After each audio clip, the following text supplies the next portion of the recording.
Paul J. Meyer on goal setting.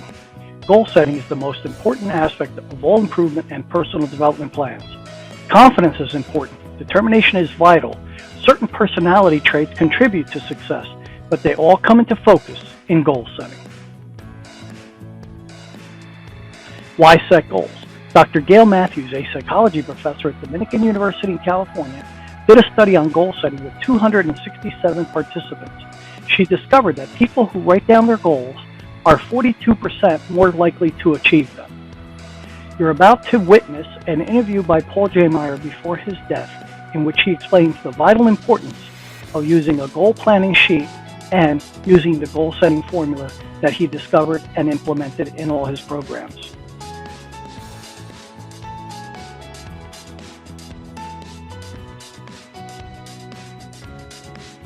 How do you approach the goal setting process? From the moment there's something that you decide that you want, would you mind walking through how you then get it together and build from it being an idea in your head? Well, that's the visualization. That's the dream list. I put down something that I want, and then the immediate next thing I do is list the obstacles and roadblocks between me and what I want. And then I list the way around them. That's easy to do. Sometimes it's money, sometimes it's people, sometimes it's like information. But see, every problem can be solved if you keep splitting it in two every time. That's key. Yeah, that's the key thing. And then you eat an elephant one spoonful at a time. You just bust it down into steps. And if you take, the longest journey starts with of 1,000 miles starts with one step. And that's what goal setting is. It becomes just a process. And if you go through the personal success planner or the Dynamics of Personal Goal Setting formula, with any goal you want to set, you can do it. It's like the one that I've written about my tennis game. You start playing tennis at age 48, having never touched a racket. Yeah, and then and 4 years later, I won the Dallas Open. But I listed what are the obstacles. I didn't know anything about it. So I wrote down what I had to do. Well, I better take some lessons. And I picked good people to take the lessons from. Then I put in the time, and I played 7 matches a day. I played 2 hours a day, every day. I played probably 700 hours in a year. So the other thing I'm also saying is there's no shortcut. Yeah.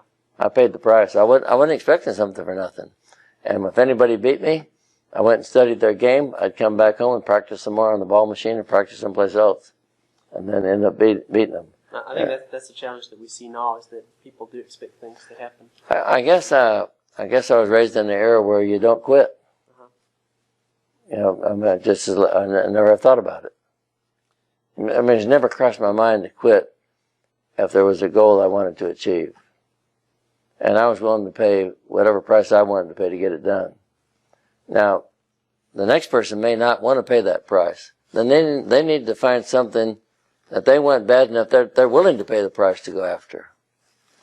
It doesn't have to be the same. And it's not the same thing for everybody. I mean, would you run for president of the United States? Look at how much work Obama's done. Just think he's been to every single town in America for the last 2 years. And can you imagine how much work that is? And look at McCain. Look at his age. Look how much work he has to do. Absolutely. Well, what does that mean? That means they have a vision. They have a vision in their own hearts and minds that they could be the best president, both of them, and that they're willing to pay whatever price they have to pay, and they're paying an almighty price of just energy and time. Well, you got to want something awfully bad, and if the rest of us wanted anything as bad as they want that, we'd all achieve it. Absolutely. And I guess that goes to probably the heart of the beginning of that program is really defining clearly what it is that you want for your life. Yeah, if you can't crystallize it, if you're wandering generality, that's what you can end up with. A hazy goal produces at best a hazy result. An indefinite goal produces an indefinite result. Always has, always will. Fantastic. You have to have you can't go around with a shotgun. You have to use a rifle. Excellent. Paul, thank you very much. Okay, yeah, thank you. Appreciate it.